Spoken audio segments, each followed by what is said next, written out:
Good morning, friends. This is Tracy Brown, your somatic nutrition therapist and attuned eating expert.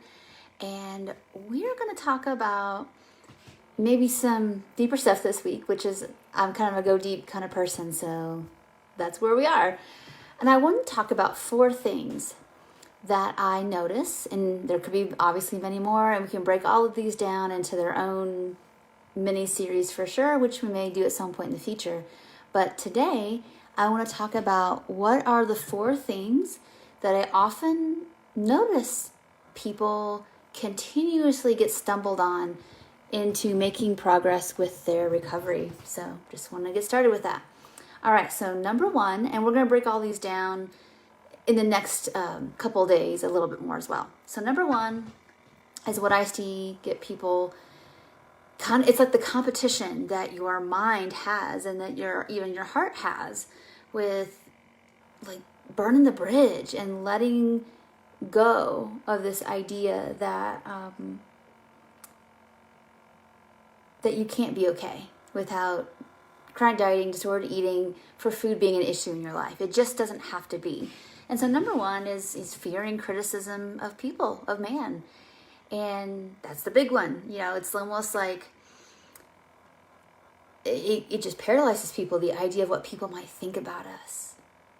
And I do know that as humans, it is something that all humans have to grow and mature through as they grow up. I mean, that's part of, we all know when we went through puberty, everybody wants to belong, everybody wants to have a space. Nobody wants to sit beside them all alone at the lunch table. People don't want to do that. It feels bad, and we're social creatures and we want to connect. And I think that if it feels like maybe something that we can do something about ourselves, can challenge that, we will take those risks without consideration. And of course, that's a danger, because trying to change your body to get people to like you is just about like changing your outfit. Like, some people are going to think it's awesome, some people are going to hate it, and there's not much you can do about it. And we don't ever think this is all based in opinion anyway. And most people's opinions or preferences are formed by the culture, which is number 2. That we let what's going on that's popular or the loudest spoken impact the trajectory of our day, like how we think, how we feel. It's really, really important to recognize just because something has a lot of marketing or has a very loud voice doesn't make it's right or it's good for us. It's just more in our face. And I think, again, it's one of those things that if we don't take time to sit in our chairs, feet seated back, what is this message? And, is it really true? Does it really align with our values? If it kind of sort of does, but something doesn't quite feel right, am I not trusting that? Or can I take what works, leave the rest? That's not harm to me and others. There's a lot of things to think about. And people get stumbled really quickly unless they take some time. Number 3, which goes with number 1 and 2, which is the past. There's not a person I've ever worked with, myself included, who doesn't have attachment wounds. We do. Our parents make mistakes. Our caregivers make mistakes. And we do a lot of things that keep us stuck in eating and weight worries, because we are in avoidance of those feelings from the past. We're in avoidance of being like people from our past. And we're doing all these defensive strategies, disassociation, chronic running, not taking the time to feed ourselves, to do the next right thing in recovery, all the things. And because we're looking through the eyes of the parts of us in the past that were wounded. And that's keeping us operating from that place, even if right now we have the resources, physical, mental, emotional, even financial, to be in life now and not need those strategies. Keeps us really stuck, right? And then number 4, I think, is the busyness of the world. I think most people get really distracted by what's going on around them all the time.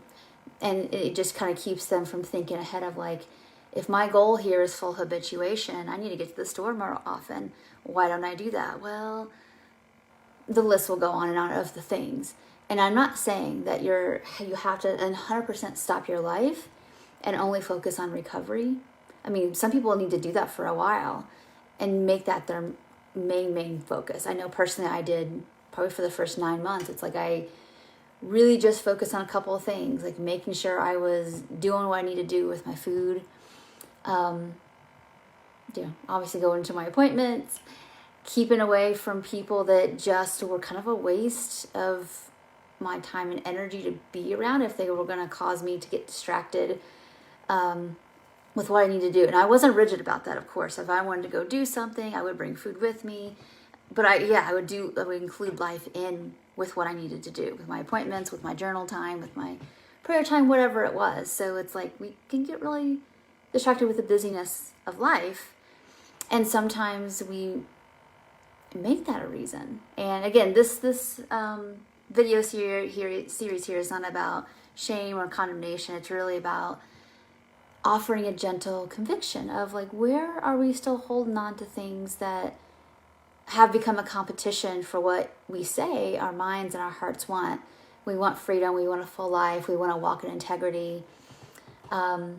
We say we wouldn't judge other people, but yet we judge ourselves. Yet we fear weighing a weight that somebody else might look like really happily. So we still know that's against our morals and values. So there's a lot going on here that's competing with our mind. It's criticism, worry about criticism of people, our culture, the past, and the busyness of right now. And so in the next couple of videos, we're going to talk about, well, what can I do about this? I'm not somebody who brings up a point and then doesn't offer some things to think about. Something that's really important, that you recognize that everything is figure outable. We've just got to start to work on the how and then make space for that in our lives. So if you're not already doing that, you're going to want to watch the rest of this video series on Wednesday and Friday. So I hope this was helpful. I know it's not the easiest stuff, but I want people to really settle in, to dig in.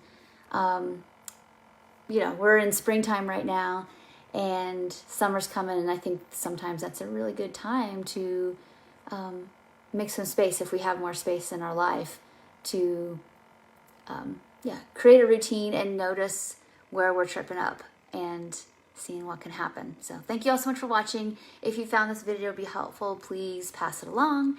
And if you are needing some more resources to dig in more tangibly, I'll put below some of our free resources so you can go there and download whichever one of those you want. Thank you so much, and I will talk to you next video. Bye for now.